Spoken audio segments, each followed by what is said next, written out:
Lagi rame kita mau tanya soal bansos. Karena menurut saya bansos ini adalah kewajiban negara dan rakyat berhak mendapatkannya. Tapi kita punya problem. Karena banyak klaim yang diberikan seolah-olah ini bantuan orang per orang atau kelompok. Padahal kita masih punya. Ada data yang tidak valid, ada cara penyampaian yang tidak benar, ada protes yang kemudian tidak terverifikasi atau terrespon dengan baik. Ini yang menjadi pertanyaan saya kepada Pak Anies adalah, menurut Pak Anies kira-kira bagaimana tata kelola bansos agar satu tidak saling klaim, dua bisa tepat sasaran, tiga tidak menimbulkan kecemburuan-kecemburuan, sehingga inilah satu harapan yang betul-betul bisa diterima oleh rakyat. Silakan. Masih ada waktu Bapak? Cukup. Kami persilakan calon presiden nomor urut 1, Bapak Anies Baswedan, menjawab pertanyaan yang disampaikan oleh calon presiden nomor urut 3, Bapak Ganjar Pranowo. Waktu Bapak Anies 2 menit dimulai saat Bapak berbicara. Ya, terima kasih Pak Ganjar. Pertama, kita harus menyadari bahwa yang disebut sebagai bansos adalah bantuan untuk si penerima, bukan bantuan untuk si pemberi. Karenanya, dia diberikan sesuai dengan kebutuhan si penerima. Kalau penerimanya membutuhkan bulan ini, ya diberi bulan ini. Kalau dibutuhkannya 3 bulan lagi, ya 3 bulan lagi. Tidak usah dirapel semuanya. Okay? Dijadikan sebagai sesuai kebutuhan. Yang nomor 1, yang itulah yang disebut sebagai bansos tanpa pamrih.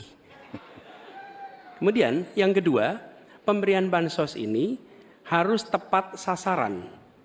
Artinya diberikan melalui pendataan yang baik. Informasi data itu harus akurat dan mekanisme pemberiannya melalui jalur birokrasi, bukan dibagikan di pinggir jalan, tapi dibagikan langsung di lokasi menggunakan siapa jalur birokrasi. Kemudian yang ketiga, yang tidak kalah penting, ketika kita berbicara tentang bansos ini, harus bansos itu bisa dipastikan mereka yang miskin, prasejahtera, itu termasuk di dalamnya. Jangan sampai mereka terlewatkan. Karena itu kami menyusun, ini sebagai bagian dari perubahan, adalah Bansos Plus. Angkanya ditingkatkan, yang belum masuk masih miskin dimasukkan, dan diberikan bekal pelatihan, pendampingan supaya mereka pelan-pelan bisa mandiri dan hidup lebih sejahtera. Jadi kami melihat ketika sampai kepada bansos, bansos ini adalah atas nama negara. Ketika saya bertugas di Jakarta, semua paket bansos di kerdusnya diberikan label, dibiayai APBD DKI Jakarta. Bukan dari gubernur, dari uang rakyat lewat APBD DKI Jakarta. Jelas posisinya. Selanjutnya kami mohon kepada calon presiden nomor 3, Bapak Ganjar Pranowo, menanggapi jawaban calon presiden nomor 1, Bapak Anies Baswedan. Waktu Bapak 1 menit dimulai saat Bapak berbicara. Terima kasih.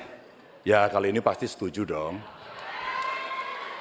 Karena proses logic thinkingnya adalah datanya diperbaiki. Ini yang pernah kita lakukan, dan ketika kawan-kawan Kades sudah bersusah payah, diberikan ke atas, balik lagi pada data yang sama. Seolah-olah kita abai pada soal data ini, sehingga betul-betul bansos yang diberikan, yang rencananya tadi menurunkan kemiskinan, mengurangi gap, menurunkan kemiskinan oke ternyata. Tapi gap tidak. Berapapun besarnya, gapnya tetap tinggi. Ini menarik dan kami punya data yang kita bisa baca, dan tentu saja ini penting, memang paradigma bansos, sekali lagi ini betul-betul hak rakyat. Tugas negara dan pemerintah adalah memastikan itu, bahwa ini adalah tepat sasaran dan tepat waktu.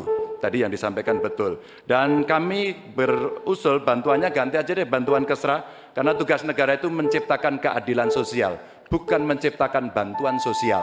Waktunya habis Bapak. Sekarang Bapak Anies Baswedan untuk langsung menanggapi jawaban dari Bapak Ganjar Pranowo. Waktu Bapak 1 menit dimulai saat Bapak berbicara. Mohon tenang hadirin sekalian.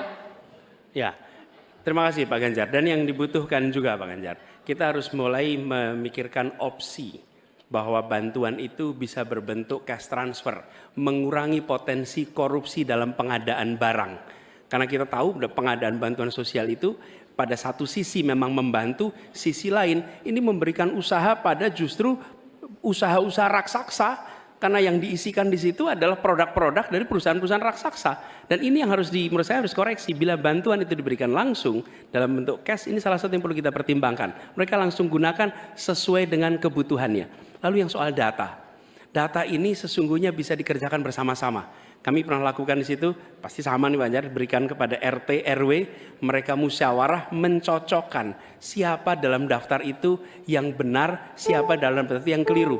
PKK, LMK, kemudian Karang Taruna, RT, RW, mereka bisa membantu. Datanya akurat, dananya dipakai sesuai kebutuhan. Makasih. Waktunya habis Bapak.